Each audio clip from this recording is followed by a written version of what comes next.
Hello, welcome to Blended Learning Workshop. Thank you for being here today, and my name is Eyda Cenkçi. I feel very lucky to have leadership scholars like you in this class. Today is February 7, 2015. Our topic is blended learning.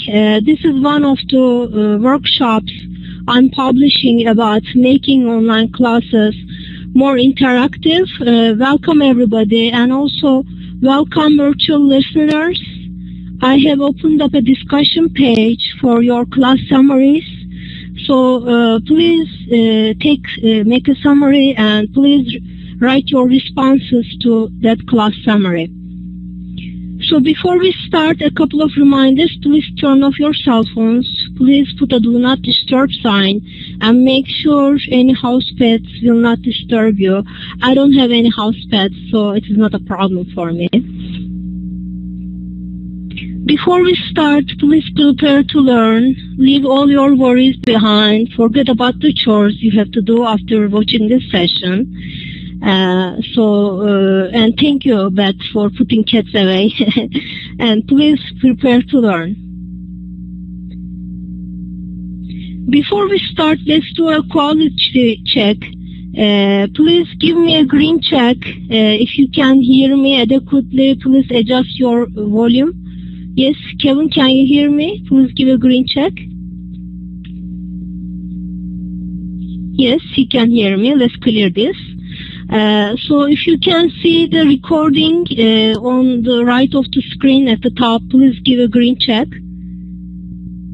Okay, thank you. Then we can continue. So the big idea here, the purpose of this workshop is to talk about how you can use blended learning tools in leadership courses. And the purpose is to make them more interactive. So before we start, have you ever taught an online course? If you did, please give me a green check. If no, please give a red mark. And Beth, I see that you taught online. Can you share with the class which class you taught and the name? How was it? Did you like it? Can you talk? Sure. Yeah. So I started in, it's mostly online physical education endorsement programs for people that want to teach kids who have disabilities. So it's adapted physical education. And I designed it this way so I could have teachers across the state who are in my program, and they don't necessarily need to travel to Wright State. So, thankfully, I took the class that you guys are about to take for the second half of this semester. It was really, really helpful to me to help me figure out how to run Pilot and how to design all of just the little things like, like I was saying earlier, just making sure you have everything written out word for word, exactly what they need to do. So when I got my feedback from my students, that was one of the things that they really liked, was that everything was very clear. They really understood what it was that they had to do. The other thing that I try to do is, they're all teachers, so I have to understand that they're going to turn things in late, where I'm not as understanding with my undergraduate students. I had to be more understanding with them. So that was my experience. Thank you for sharing that. Before I met you, I never thought that physical education classes can be taught online. So, this shows us you can teach almost everything online. So, good to know your experiences. Thank you. So, most of you haven't taught online. Hopefully, you will have opportunities in future. So, let's talk about online courses. Many of you haven't taught online. And Inside Higher Ed's survey on faculty attitudes show that many faculty members, they are skeptical about online courses. And just to a degree that only 1 in 5 believe that online courses can be equivalent to in-person courses. And I would think the same if I haven't taken either courses. I would say the same thing, and I would say that online courses are not fair because you do the less work. So after talking about the skepticism, please type in the chat box, what might be some reasons of such skepticism? Only 1 in 5 believe that they might be equal. So please type, what is the reason of the skepticism? Is it quality? Lack of experience, I agree. Slacker teachers, maybe they don't want to do the work. Kevin, you are worried about cheating. And, I agree with you. Students may cheat. Yes, they don't want to make something different. And as for Kevin's point, if you give assignments so hard, like the coursework in idle courses, they can cheat. So if you can give super hard work, you can prevent that. Also, there are tools like Turnitin, and if you use that, you can see if the information is found online. You can easily catch it. So it depends on how you design your assignments. It depends on how you design your Turnitin Dropbox. You can prevent it to some extent. So thank you for good ideas. And so there's so much skepticism about online courses, how we can use educational technologies to prepare better classes. What we should do is we should use sound pedagogical ideas and with capabilities of new technologies, not just for the sake of teaching online, but there should be pedagogical ideas behind it. So how we can use educational technologies? The purpose should be engaging and thought-provoking courses. And one educational tool we can use is blended learning. This is integration of carefully selected face-to-face and online approaches. So it's not just for the sake of doing it. Let's just flip our classes and let's put some assignments. No, the purpose is it should be carefully selected and not for the sake of doing that. So blended learning, the purpose here is to integrate face-to-face and online communication to a way that strengths of each are combined. We should also keep in mind that blended learning is not just for face-to-face classes. You can blend your online course. You can have synchronous components like the one we do with online students and asynchronous communication with students. For example, right now we have some virtual listeners. They will write their summaries, and this is asynchronous communication. Or I can post some videos. You can watch it before coming to class. So in short, what I mean here is you can use blended learning in online classes too. In addition, in face-to-face classes, you can use tools like audience response systems and like pooleverywhere.com or audience response systems to blend your course. In short, what I mean here is it's not just watching some videos and coming to class. You can use blended learning in online classes, and you can use blended learning within the class with tools such as audience response systems. After this, let's do a class activity. Please don't respond before I tell you because I have to change the polling type. Just a second. And okay. So please think which one of these is not an example, which one is not an example of blended learning. So let's say you teach a face-to-face class. A, you assign homeworks, readings. Before they come to class, they should read it. B, use online discussion groups. C, personal response systems. I see you all responded. Kevin, maybe you are having some difficulties. It is the fourth icon. It says A, B, C. So if you select the one you choose from that list, yes. The answer is A. Assigning homework readings is not a blended learning approach. You need to use online tools and technology. So let's clear these results. Okay. So blended learning, the advantage here is you don't use class time for information transmission. For example, Beth earlier, she was saying that she uses quizzes to make sure students read the rules of the class or course syllabus. So you don't spend time to explain each and every item in the course syllabus, for example. We use class time more wisely, and this is true for both online and face-to-face classes. And in blended learning, you are trying to actively involve participants. The class time is used for engagement and interaction, so this is the purpose here. And studies shows that blended learning has advantage over face-to-face and online learning. So it is even better compared to just an online class. So it is a powerful tool. And in the future, blended learning will play a vital role. And it will change permanently how students interact with higher education. It will change how students will get education. It may decrease the cost of education. So when students get out of the college, they are not going to have huge credit card bills. So it is the future, and we should all learn how it works.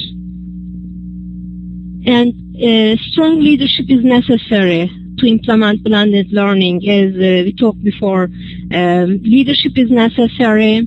We need the required resources to implement blended learning. So we will watch a video together in this part, and then we will have a short exercise. So let me open up this video here. And in case you don't see it, I'm publishing in the box. Let's watch it.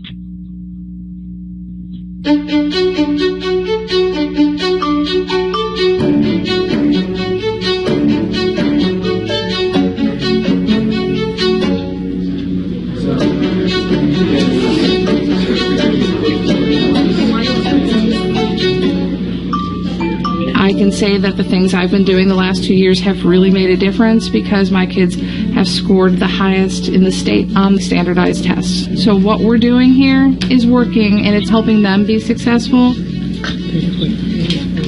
We define blended learning as the combination of digital content and activity with face-to-face content and activity. It sounds easy to blend, but it looks very different in every classroom. So if a teacher is using something that works really well in a face-to-face situation, they should continue to do that because it works well. If they can find something else that works better, is more efficient or more effective that's digital, then that would be implemented. What I have online could be completely different than what the biology teacher has online or what the physical education teacher has online. It just depends what you need those kids to have in order to understand what they need to learn. Okay, go ahead and get the laptops.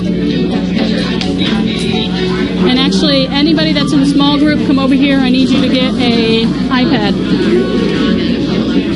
Why I wanted to go to a more blended environment was so that I could figure out a way to differentiate instruction within the biology classroom, and I wanted a way to be able to work with students in small groups while other students are still engaged in content learning.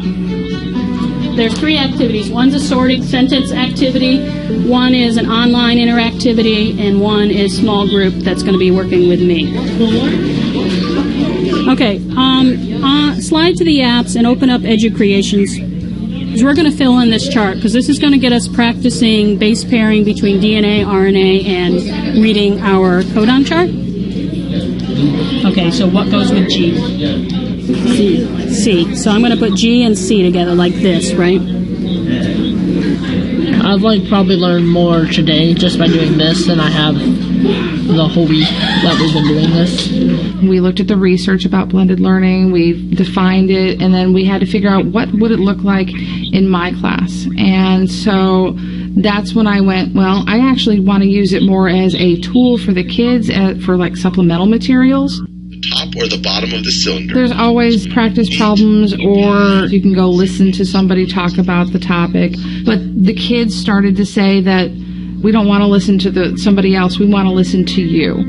And we need your help. And we want to hear your voice. So I started to go, okay, well, how can I do that? And so our technology person said, have you seen this app on the iPad? And me, not knowing anything about technology, went, I have no idea what you're talking about.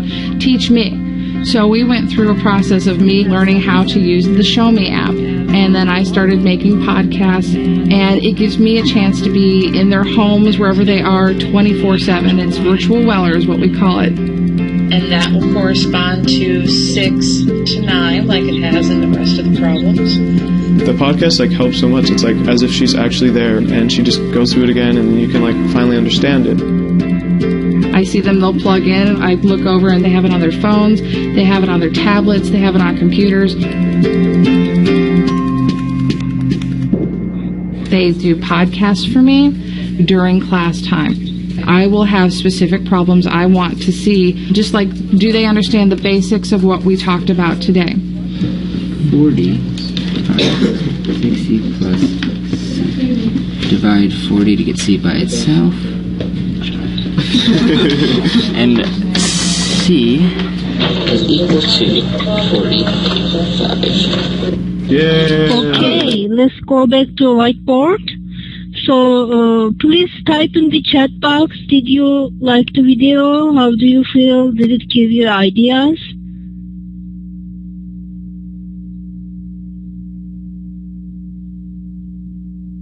Carly says great. Yeah, but it is awesome. Yes, it's. I agree. I mean, we can use this. So when I watched this, it encouraged me. Diane, I love the podcast application. Yes, I downloaded it. It is called Show Me application.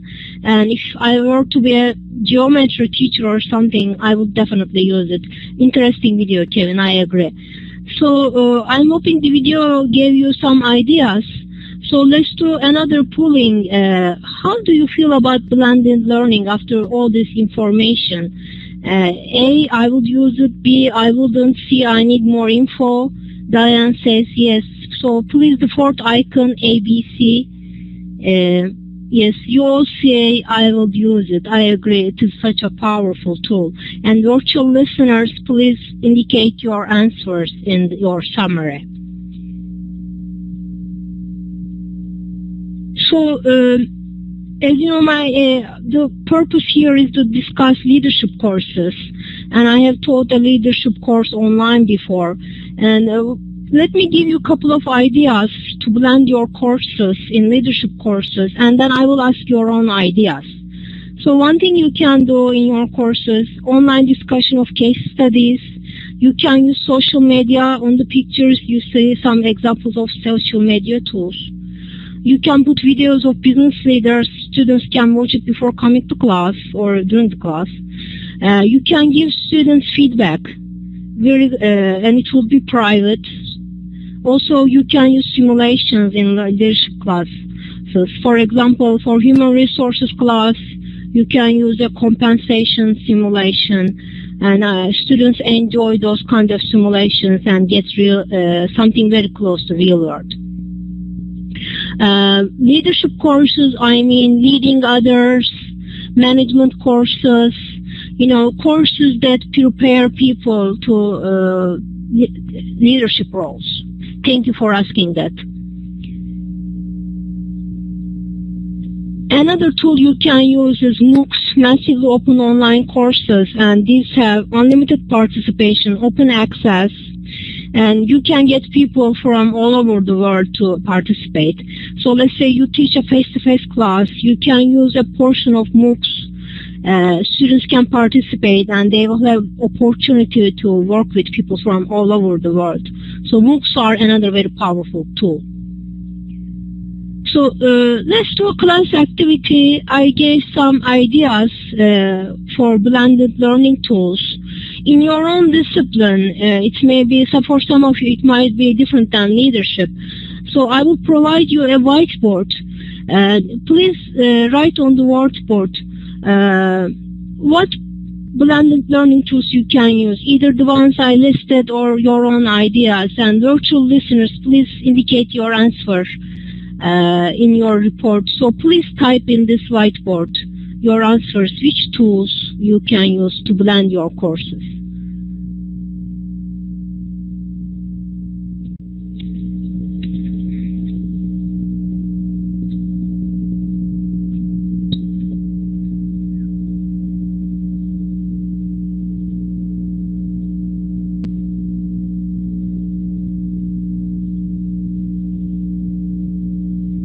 Somebody says use of outward videos, totally agree. And videos take a lot of time, so it's a good idea to do them outside of the class.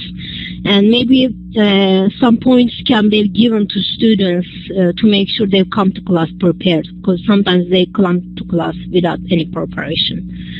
So in HS, can you tell us what is HSs? Google Classroom, videos, flickers, totally agree. Can you tell us what is HS? You can type in the chat box. Online meetings, proctored person test. Yes, Kevin, I believe it is you who says proctored test. Their own teaching portfolio in Weebly, totally agree. Weebly is a good tool. Post them to discussion board, give each other feedback. Very good idea. These are all things you can use in classes. So very good.